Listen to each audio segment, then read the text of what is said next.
Hiniling ng US government ang extradition o pagpapadala sa kanilang bansa sa religious leader na si Pastor Apollo Kibuloy. Kahapon natanggap na ng Department of Foreign Affairs ang kahilingan ng US. Nahaharap si Kibuloy sa Estados Unidos sa mga kasong sex trafficking at racketeering.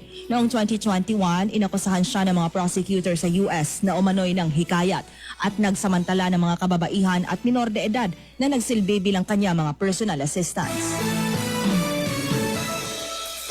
Bumaliktad at umatras na sa kanilang mga naunang aligasyon ang 4 na lalaking dating Marines at miyembro ng security ni dating Ako Bicol Party List Representative Zaldi Co.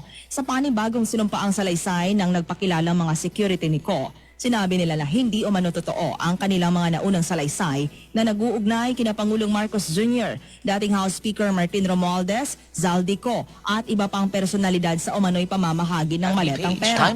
Anila, pumirma sila noon sa joint affidavit dahil sa pangakong pinansyal na tulong at seguridad para sa kanilang mga pamilya. Pero ngayon mananahimik na raw sila at sinabing walang kapalit na maleta ang kanilang pag-atras. Samantala, nais ni Senator Cheese Escudero na gawing 5 taon ang term of office ng mga barangay officials at sangguniang kabataan.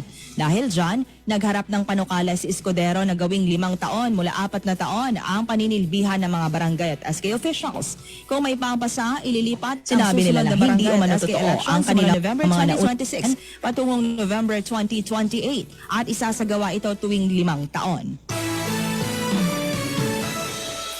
Nais naman ang isang grupo ng health advocates na imbestigahan ng ombudsman si Acting Health Secretary Jose Pujalte Jr. dahil sa umano'y pagpigil sa procurement ng tuberculosis o TB medicines at medical supplies para sa 2026. Hiniling din ng mga ito na isailalim ang bagong talagang kalihim sa preventive suspension. Nais din nilang alisin sa pwesto si Pujalte dahil sa umano'y grave misconduct, grave abuse of authority at conduct prejudicial to the best interest of the service.